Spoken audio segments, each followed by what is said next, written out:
Hello and welcome to World Literature Journey Through the Classics. And today we will be talking about Alice's Adventures in Wonderland. On 4th July 1862, Charles Lutwidge Dodson, a young Oxford mathematics lecturer, took the three daughters of Henry Liddell, Dean of Christ Church, for a boat trip in the Thames. To entertain his three companions, Lorena, Alice, and Edith, Dodson began to improvise the adventures underground of a bored young girl also named Alice. Later, he turned an impromptu story into a book. The little girls were enchanted by Carol's dream world, narrated in a language rich in wordplay, puns, parody, and riddles. Dodson originally wanted to call the story Alice's Hour in Elfland, but later changed it to Alice's Adventures in Wonderland, which was published in 1865 and became one of the most world-famous Victorian English fiction. This, along with its sequel, Through the Looking Glass in 1871, have enthralled generations of children and grown-ups alike. You have to remember that the figure of child is important in many fictional works during the Victorian period. For example, Jane Eyre, Great Expectations, David Copperfield, and Water Babies.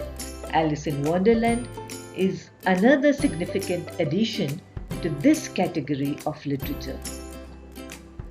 It is said that among the first avid readers of Alice were Queen Victoria and the young Oscar Wilde.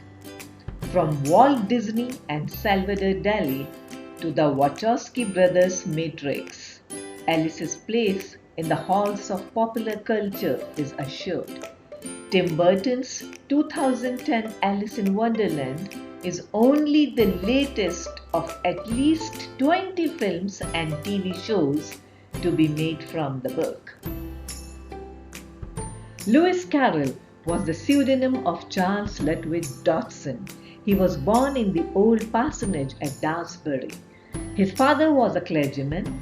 Dodson was the eldest son and third child in a family of 7 girls and 4 boys and kept his siblings entertained with stories.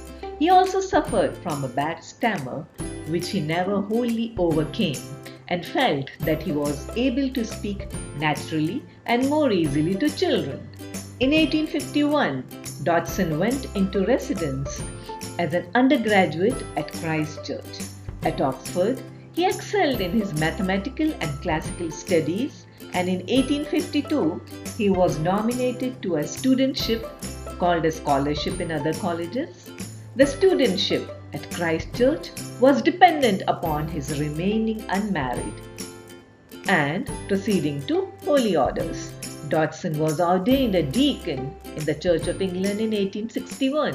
Had he gone on to become a priest, he could have married and would then have been appointed to a parish by the college. However, he considered himself unsuitable for parish work, and though he considered the possibility of marriage, decided that he was perfectly content to remain a bachelor. Dodson secured the Liddell's permission before taking this famous portrait of Alice at age 6, posing as a beggar child in a tattered off-the-shoulder dress.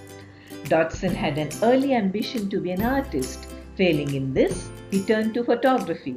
He photographed children in every possible costume and situation, finally making nude studies of them.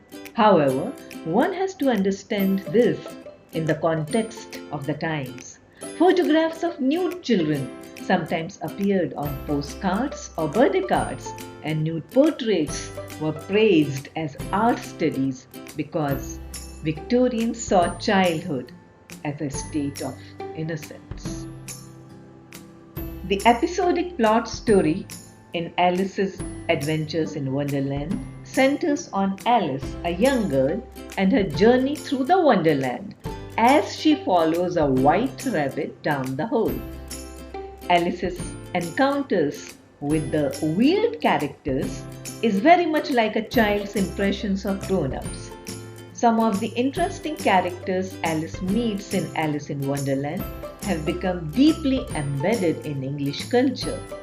The White Rabbit, the Mad Hatter, the Mock Turtle, the Cheshire Cat, and the King and Queen of Hearts.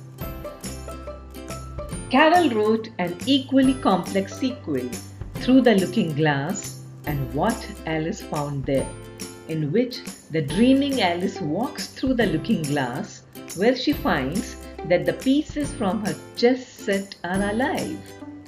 Both volumes of Alice are rich in wordplay and also contain numerous songs and poems, many of them parodies of popular Victorian originals.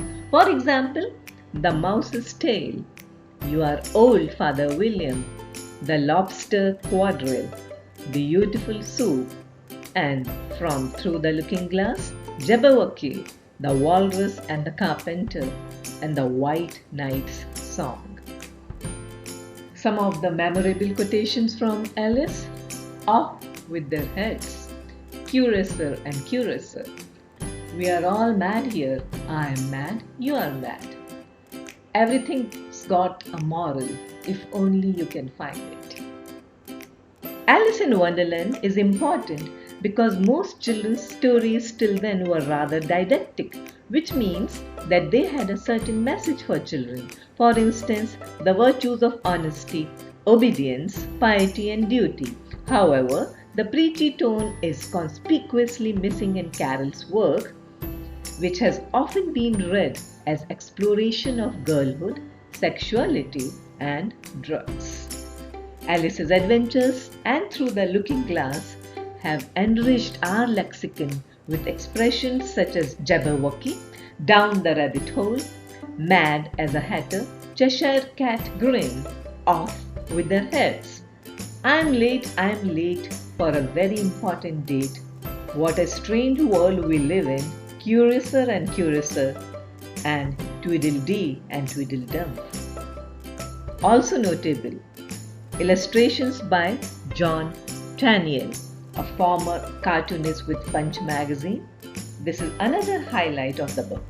While working on the drawings, he constantly argued with Carol that the creatures in Alice's Adventures in Wonderland should not look like real animals, but should instead be fanciful creations. His work won Tenniel an international reputation that still continues. Both Alice books have never been out of print. Alice's Adventures in Wonderland has been translated into about 100 languages, including classical Latin. Lewis Carroll also wrote Through the Looking Glass, Phantasmagoria and Other Poems, The Hunting of the Snark, and Sylvie and Bruno. Thank you very much for watching and keep coming back for more classic books. Thank you and bye-bye.